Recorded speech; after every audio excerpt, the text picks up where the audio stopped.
Javert est né en prison, d'un père forçat et d'une mère diseuse de bonne aventure. Cette naissance marque profondément son identité. Né dans un lieu de châtiment, il développe une vision binaire du monde, les honnêtes gens d'un côté, les criminels de l'autre. À l'âge de 12 ans, Javert est témoin d'une arrestation dans les quartiers pauvres où il vit. Un commissaire de police, impeccablement vêtu et respecté par tous, arrête un voleur notoire qui terrorisait le quartier. Ce jour-là, Javert observe la puissance que confère l'uniforme, comment même les habitants les plus redoutés baissent les yeux devant l'autorité. Contrairement à sa mère qui crache au passage des gendarmes, il est fasciné par cette force légitime. Le commissaire remarque ce garçon maigre qui l'observe avec intensité et lui adresse un signe de tête respectueux, peut-être le premier signe de reconnaissance qu'il ait jamais reçu d'une personne respectable. Plus tard, à 15 ans, Javert travaille comme messager pour un groupe de petits malfrats. Un jour, il est capturé lors d'une rafle et amené au poste. Il s'attend à être traité comme l'a été son père, avec mépris et violence. Au lieu de cela, un inspecteur plus âgé lui parle sérieusement, lui expliquant qu'il est encore temps de choisir un autre chemin. La loi n'est pas injuste, lui dit le vieux policier, elle est impartiale. Elle punit le coupable mais protège l'innocent. Je te donne l'occasion de décider maintenant de quel côté tu seras. Javert choisit la loi et l'ordre. L'inspecteur, voyant son intelligence, et devinant un esprit capable de la mettre au service de la loi, lui offre un poste de commis au poste de police.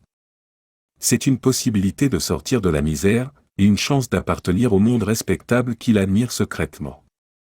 Ce moment du choix représente pour Javert non seulement une échappatoire à son destin prévisible, mais aussi une révélation, la loi, dans sa vision idéalisée, est le seul refuge contre le chaos de la misère. En servant la loi avec une dévotion absolue, il peut transcender ses origines et gagner une identité nouvelle et respectable. C'est ainsi qu'il entre jeune dans la police et y voit sa rédemption personnelle.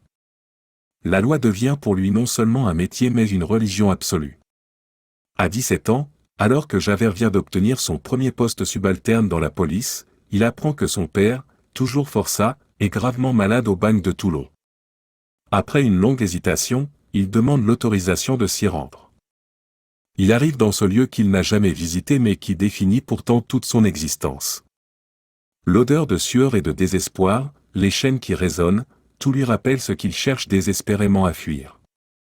Son père, amaigri sur un grabat d'infirmerie, ne le reconnaît pas d'abord dans son uniforme modeste mais propre. Quand Javert se présente, un sourire amer traverse le visage du vieil homme. Alors c'est vrai, mon fils parmi les gardiens. La conversation est tendue.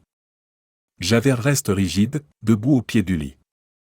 Tu aurais pu choisir une vie honnête, dit Javert. Tu as préféré le crime.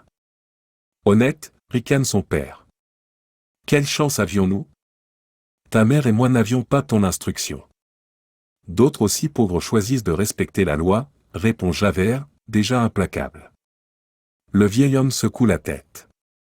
Tu nous juges sans avoir connu la fin.